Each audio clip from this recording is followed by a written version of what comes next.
ہم آج کل کے حالات میں بندوں کو کیوں مورد الزام ٹھہراتے ہیں، جبکہ اس میں اللہ کی رضا اور مشیت بھی تو ہو سکتی ہے۔ مورد الزام کوئی نہیں ٹھہرا رہا، بس کچھ لوگ غور و فکر کرتے رہتے ہیں۔ یہ ٹھیک ہے کہ ہر بات ضرور اللہ کی طرف سے ہوتی ہے، لیکن پھر بھی انسان جائزہ لیتا رہتا ہے کہ یہ کیا واقعہ ہے۔ ہر چیز کو اللہ کے حوالے کرنے سے جو نتیجہ ہوتا ہے، تو جو صاحبان غور ہوتے ہیں اس پر وہ غور کرتے رہتے ہیں۔ اب اللہ کی طرف سے دونوں طرح کے واقعات ہوتے ہیں۔ اللہ کے حوالے کرنے والی جو بات ہے تو ایک واقعہ سنو۔ ایک آدمی کسی کے باغ میں چلا گیا اور بغیر اجازت کے آم کھانے لگ گیا، تو مالک آ گیا اور اس نے پوچھا کہ کیا کر رہے ہو؟ تو وہ شخص کہتا ہے کہ یہ اللہ کا باغ ہے اور اللہ کا بندہ اللہ کے حکم سے آم کھا رہا ہے، آپ کو اس میں کیا دقت ہے؟ تو مالک نے چھڑی اٹھائی اور کہتا ہے کہ اللہ کے دوسرے حکم سے اللہ کا دوسرا بندہ یہ چھڑی استعمال کرنے کی بسم اللہ کرتا ہے۔ تو بات اتنی ساری ہے کہ ایک واقعہ اگر اللہ کے حکم سے نافذ ہوتا ہے تو دوسرے آدمی بھی اللہ کے حکم سے ہی سوچتے ہیں۔ آپ یہ بات کیوں نہیں دیکھ رہے؟ اس لیے سوچ کا عمل آپ بند نہیں کر سکتے، یہ چلتا رہے گا۔ یہ جو سارے واقعات ملک میں ہو رہے ہیں تو کیا اس میں کوئی معنی پوشیدہ ہے؟ یہاں تک کا واقعہ تو آپ کو سمجھ آ رہا ہے۔ اگر کچھ سمجھ آ رہا ہے تو پھر گہرائی میں آپ کیوں جاتے ہیں؟ کیونکہ یہ آپ کا پرابلم نہیں ہے، اور جن لوگوں کا یہ پرابلم ہے ان کو جواب مل گیا ہے۔ آپ کے لیے یہی ٹھیک ہے۔ آپ کا یہ کام نہیں ہے کہ واقعہ کیا ہو رہا ہے، آپ یہ سمجھیں کہ سب ٹھیک ہی ہو رہا ہے۔ کیونکہ جو آدمی کام میں لگا ہوا ہے، ڈیوٹی پر جاتا ہے، سوتا ہے، نماز پڑھتا ہے، وہ اتنا مصروف ہے، اس کے لیے تو واقعہ کوئی نہیں ہے۔ واقعہ تو ان لوگوں کے لیے ہے جن کے پاس وقت ہے، دعا کرنے کا وقت ہے، یا یہ ان کی ڈیوٹی ہے۔ آپ کے لیے یہ واقعہ نہیں ہے۔ سر، یہ جو اس وقت ملک کی صورتحال ہے، یہ جزا کی ہے یا سزا کی ہے؟ جو اس وقت صورتحال موجود ہے، آپ دیکھیں کہ جب خیال پر حبس طاری ہو جائے تو یہ جزا نہیں ہے۔ آج خیال پر بوجھ پڑ گیا ہے، غالباً اعمال جو ہے ان کا نتیجہ نکل رہا ہے۔ آج آپ کو دوسرے کے عمل سے پریشانی نہیں ہو رہی ہے، بلکہ اپنے اعمال ہی اس قابل نہیں ہیں۔ بات سختی کی طرف جا رہی ہے کہ اپنے اعمال بھی اچھے نہیں، اور کوئی آدمی بھی نہیں جس کو یہ موقع ملے کہ وہ اس کے علاوہ بھی بات کرے۔ آج کل کے حالات کا مقام ہی ایسا ہے، یعنی لالچ کا اور طاقت کا مقام ہے، اور ایسے لوگ ہمیشہ ایسے ہی کرتے ہیں، سارے ہی ایسے کرتے ہیں، اپنے اپنے علاقے، اپنے اپنے ڈومین میں ایسے ہی کرتے ہیں۔ اس لیے یہ سزا کا وقت ہے۔ مگر آپ فرماتے ہیں کہ صورتحال بہتر ہے۔ انشاءاللہ تعالی صورتحال بہتر ہے۔ ہم یہ کہتے ہیں کہ دنیا ساری کافر ہو جائے تو مومن کے لیے مومن ہونے کی گنجائش رہے گی۔ اس دنیا میں کوئی بھی خدا کو نہ مانے تو کچھ لوگ خدا کو مانتے رہیں گے۔ اچھے آدمی کے لیے ہر وقت اچھا ہے، اور برے آدمی کے لیے کوئی وقت بھی اچھا نہیں ہے۔ بس آپ نے خود اچھا ہونا ہے۔ انشاءاللہ تعالی وقت ہمیشہ ہی اچھا رہے گا۔ یہ آپ کی وقت کے ساتھ ٹوٹل انوالومنٹ ہے، وقت کے ساتھ کل معاملہ ہے، اور آپ کی جواب دہی انفرادی ہے۔ تو آپ اپنی ذاتی زندگی انفرادی طور پر دیکھیں کہ کیا ہے۔ آج کل جھوٹ اور ظلم سے کیسے لڑیں؟ آپ دیکھو کہ جہاں جھوٹ ایسا ایگزسٹ نہیں کرتا، وہاں ہر انسان اپنے جھوٹ سے خود بچتا ہے۔ انسان میں اصلاح کی ہمیشہ گنجائش رہتی ہے۔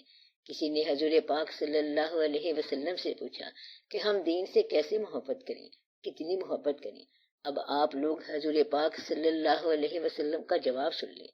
آپ صلی اللہ علیہ وسلم نے فرمایا کہ آپ لوگ دین سے اتنی محبت کرو جتنی دنیا دار کو دنیا سے محبت ہے، کہ وہ دنیا حاصل کرنے کا کوئی موقع نہیں چھوڑتا، تو تم بھی کوئی دین حاصل کرنے کا موقع نہ چھوڑو۔ تو جھوٹے کی اصلاح کا ایک ہی طریقہ ہے کہ آپ اپنے سچ کو نہ چھوڑو۔ وہ اپنا جھوٹ پکڑے رکھے، آپ اپنا سچ پکڑے رکھو اور اس پر قائم رہو۔ پھر ایک وقت آتا ہے کہ یعنی حق آ جاتا ہے اور باطل چلا جاتا ہے۔ اللہ تعالیٰ نے فرمایا کہ میں نے جھوٹ کو پیدا ہی اس لیے کیا ہے کہ یہ بھاگنے کے لیے ہے۔ سچا بن کر آپ کسی ماحول میں چلے جاؤ تو جھوٹ ٹھہر نہیں سکتا۔ تو جھوٹ کو ڈیل کرنے کا ایک ہی طریقہ ہے کہ اسے سچ سے نکال دیا جائے۔ جھوٹ کو جھوٹ نہیں نکال سکتا، اس لیے جو آپ لوگ کرتے ہیں وہ تو غلط ہے۔ یہاں تو جھوٹ کو سچ کر دیا جاتا ہے، تو آپ جہاں بھی جائیں بس سچا بن کر جائیں، تو انشاءاللہ تعالیٰ جھوٹ نکل جائے گا۔ تو جھوٹ کو نکالنے کا ایک ہی طریقہ ہے کہ سچے بن جاؤ۔ سچ اور صداقت والے صادق لوگ صادق بن کر پوری دنیا پر چھا گئے ہیں۔ صداقت گواہی ہے، کسی اور طریقے کی بات نہیں ہے، بلکہ صرف صادق کی بات ہے۔ جو طاقت سچ کو پیدا کرتی ہے وہ طاقت باطل کو بھی پیدا کر دیتی ہے۔ یہ آپ کا کام نہیں ہے۔ جس نے سورج بنا کے کائنات کو چلانا ہے اس نے آپ کی نگاہ پہلے بنائی ہے اور سورج کو بعد میں بنایا ہے۔ اب وہ روشنی خود بخود نظر آ رہی ہے، نہ اس کا کوئی ثبوت ہے اور نہ فارمولہ ہے۔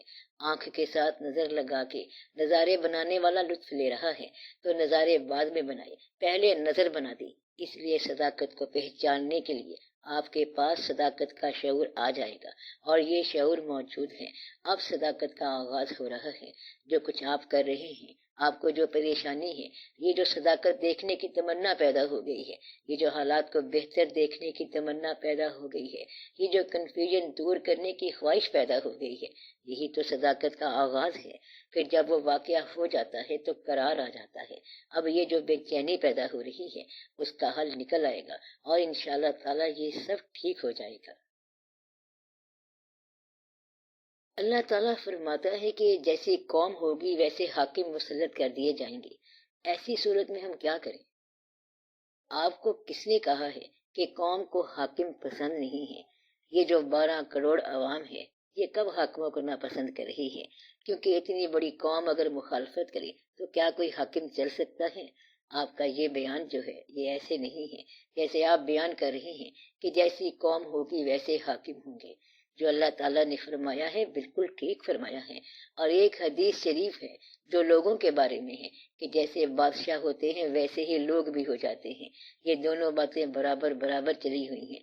اب جب اس حکمران کو ہٹانا مقصود ہوگا تو لوگوں میں طاقت آ جائے گی۔ فی الحال تو لوگ ڈر رہے ہیں اور نہیں جانتے کہ اچھا ہے کہ نہیں ہے۔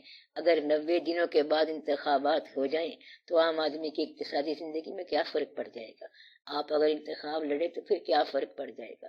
جہاں اور جس وقت میں آپ کے خیال میں دقت ہو اسے آپ چینج کرو، تبدیل کر لو، اور اگر چینج تبدیل کرنے کی صلاحیت نہ ہو تو پھر غور کرو اور خاموش رہو۔ یعنی کہ جو پسند کی چیز ہے اسے حاصل کر لو، ورنہ جو کچھ حاصل ہے اسے پسند تو کرو۔ صرف بیان کرتے رہنا اچھا نہیں ہے کہ یہ برا ہے اور وہ برا ہے۔ آپ ایک اور بات دیکھو کہ اگر برائی دیکھنی ہے تو اپنے آپ میں دیکھو اور پھر اس برائی کی اصلاح کر لو۔ بار بار یہ بات ہم آپ کو سمجھاتے ہیں کہ بادشاہوں کی برائیوں کا حل کرنے کا کام آپ کا نہیں ہے جب تک کہ آپ کو یہ ڈیوٹی نہ ملی ہو، unless you are appointed that way۔ فی الحال آپ دیکھتے جائیں، یہ قبول کرنے کا وقت ہے، اور آپ سے بہتر لوگ بھی دنیا میں موجود ہیں۔ بس آپ غور کریں اور آپ اپنے حالات کو دیکھیں۔ سیاست کے میدان کی اور بات ہے، یہ اور میدان ہے۔ آپ اپنی اصلاح کرو اور اپنے آپ پر غور کرو۔ جب 90 دن میں انتخابات نہیں ہوئے تھے تو لوگوں نے کیا کر لیا؟ یہ ایسے ہی پریشان ہونے والی بات ہے۔ آپ لوگ اس کا تھوڑا سا علاج سوچو، اس کا کوئی اور ہی علاج ہے۔ اس سے پہلے جو انتخاب ہوئے تھے ان سے کیا فرق پڑا تھا، اور اب اگر انتخاب ہو جائیں گے تو کیا فرق پڑے گا؟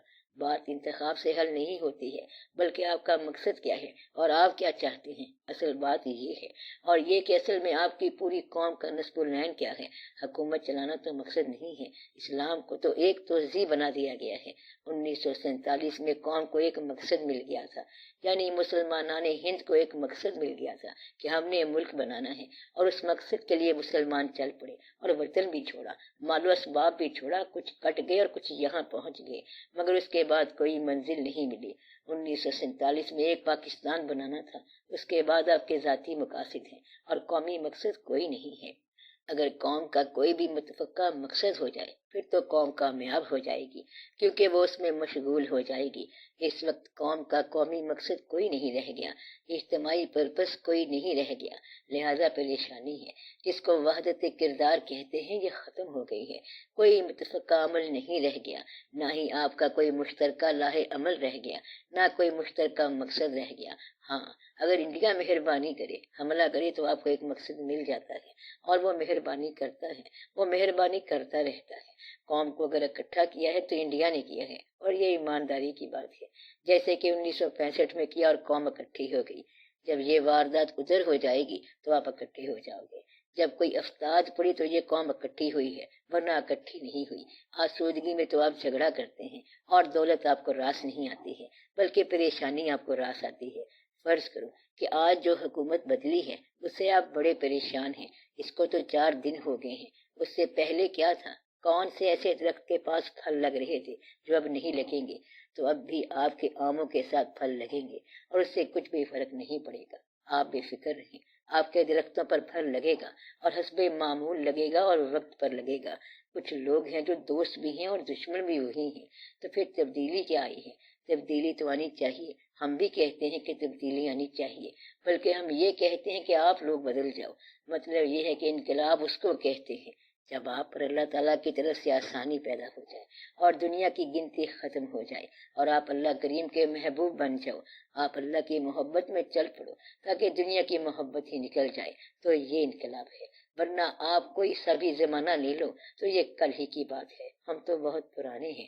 یہ روز الست بھی کل کی بات ہے، ہم تو اس سے بھی پہلے سے انتظار میں ہیں۔ تو ہر دور میں ایسی بات ہوتی ہے۔ یہ سمجھو کہ بادشاہوں میں کوئی خامی نہیں ہے اور خامی عوام کی بھی نہیں ہے۔ وقت ٹھیک چل رہا ہے، بس جب اللہ کی مہربانی ہو جائے گی تو وقت اور اچھا ہو جائے گا۔ آپ کے لیے ضروری ہے کہ قوم کے پاس کوئی واحد مقصد ہونا چاہیے۔